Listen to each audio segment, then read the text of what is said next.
Welcome to today's video.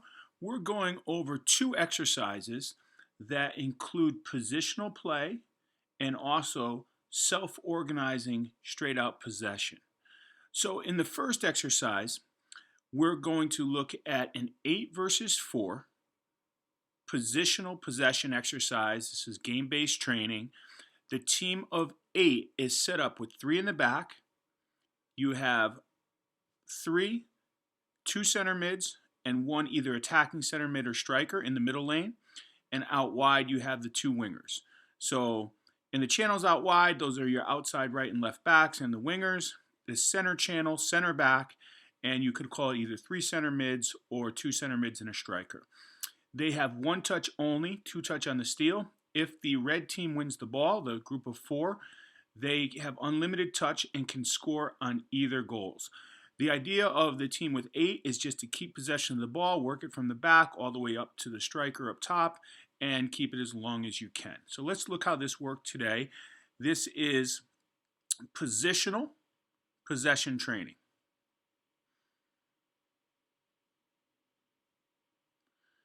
So if you see the red markers right here, this is 1 lane. This is the right back and right winger. Center back, 2 center mids, and we'll call this a striker or attacking center mid up top. You could see out here, this is a winger, and over here we have the left back. You could see all this is 1 touch.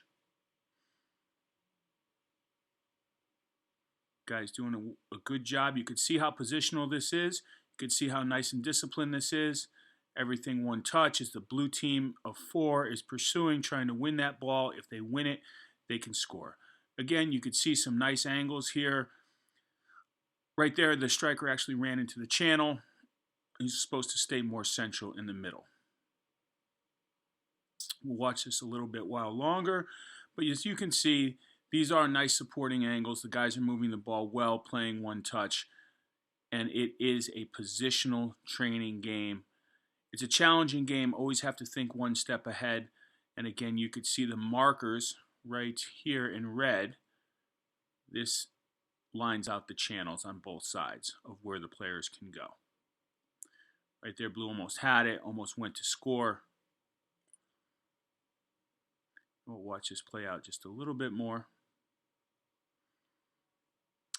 Now, I want you to look at the contrast. The same exact exercise, but now this is self-organizing. This is not positional. As you could see here, there's no more red markers. You could see that players, if you notice, players are actually playing in different positions. You could see he was playing in the center mid. Now he's drifted out wide. What happened to our striker up top? He's somewhere else. This player was our right back, I think, in the previous exercise. We have a new center back here. Our center back drifted somewhere else. However, let me just stop that real quick. What's important to note is it was still very organized. You still had really good passing angles and triangles all over the field. And that is a self-organized possession training. So now what I'm going to show you is a rondo where we have 5 versus 2. After 3 passes or more, you can transition into this next grid. If you notice this next grid is bigger, the guy here is just going to turn around and join this grid, and hopefully the center player will run in here. But this is not positional. You could say this is positional, say center back, left back, right back, center mid, striker, center mid, whatever you want to call it. Here, this is a positional rondo. When it comes in here, these players can go anywhere they want as the 2 defenders rush in. After 3 passes, switch back in here, it becomes positional again. So self-organizing, positional. I think both are very, very important to have. So let's take a look at how this works. This is the positional one. As we switch and players get the ball, they can go anywhere they want in that far square. And notice the far square is marked by a blue cones out here. These are wider than the red cones, so they have more area to play in. This here is the positional rondo, 5 versus 2. As it gets switched, we already have 3 players there. Get 5 players in that square quickly. They can go anywhere they want in here, and then back to positional. Now, if we want to talk about what are the benefits of this, anytime that we're in positional, it's very disciplined, right? Obviously, you still have some creativity, but it's still very disciplined. When you go into just a self-organizing game, I'll stop that there. When you go into a self-organizing game, now players get a different experience because they can go wherever they need to go. And they're receiving the ball in different positions that's not the normal positions they would receive the ball in.